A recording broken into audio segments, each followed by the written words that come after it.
One of the new features offered in version 21 is the TLS Gateway.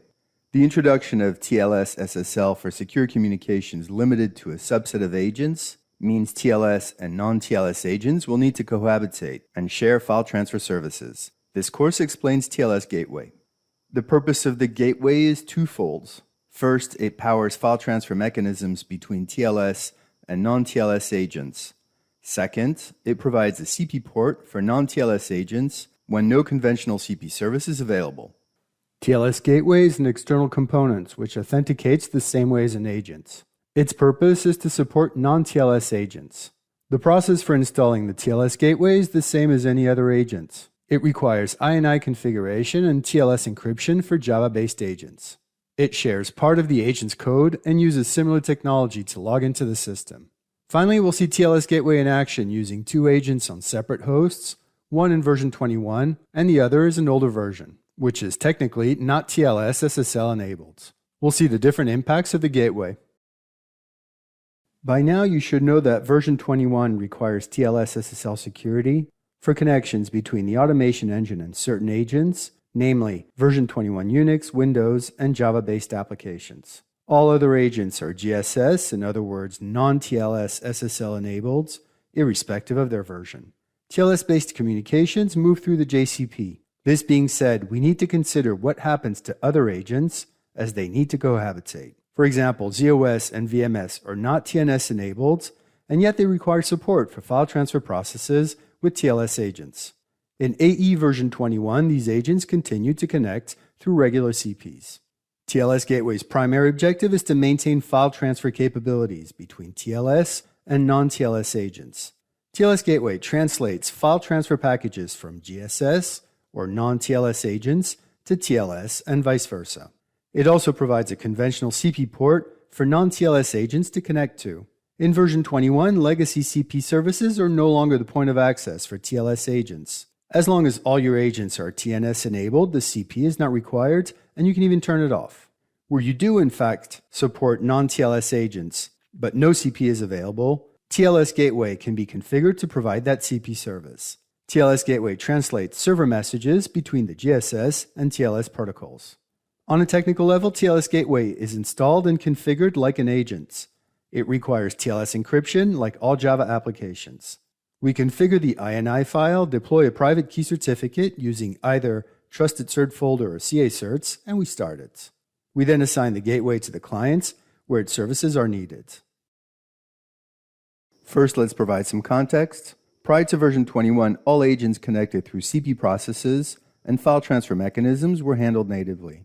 The JCP had other roles like supporting Java applications and providing an endpoint to the REST API. In version 21, we introduced new elements. The JCP is the main point of AE entry for TLS agents. We also have the TLS Gateway. As we roll out agent migration, some like Unix, Windows, and Java-based agents are TLS enabled. They use private key certificates issued by a CA and connect to AE via the JCP. The CA either stems from the AE public-private key pair in the case of self-signed certificates, or internal or public CAs. Non-TLS agents like ZOS, VMS, OS400, as well as all agents of prior versions continue to connect via the legacy CP.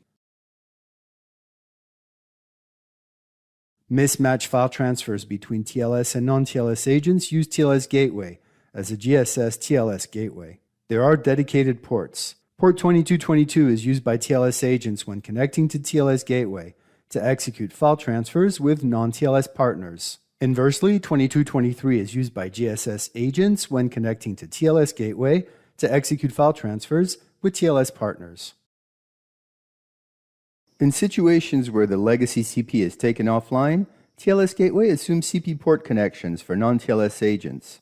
It requires a value in UC system settings. By default, the port is set to 2221 and agents are configured to connect over this port instead. As a side note, if all your agents are TLS, then you don't need the CP or the gateway. On the technical level, TLS Gateway is an external component installed and configured like an agent. It's available for install from the installation package, or can be downloaded through Automic's download tools in AWI. It's installed like an agent and configured via the INI file. Client authorizations are also ordinary. You authorize the gateway on clients where its services are required.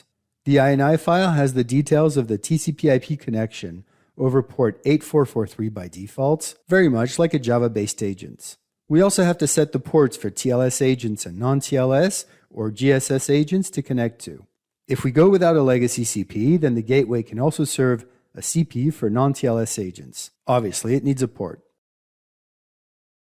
TLS Gateway has some additional options to consider. First, in the div variables, you find the UC TLS Gateway assignment variable. It's possible, even recommended, to deploy several TLS gateways for load balancing and fault tolerance. By default, non-TLS agents will connect to any of them for file transfers. But you can assign these agents to specific gateways so as to spread the file transfer workload evenly. If the assigned gateway is not available, the agent will round robin to the next one randomly. The key is the agent. The value is the name of the gateway. Second, in the event you take the legacy CP offline and have TLS Gateway assume CP responsibilities for non-TLS agents, you need to add a value TLS Gateway CP equals yes in UC system settings.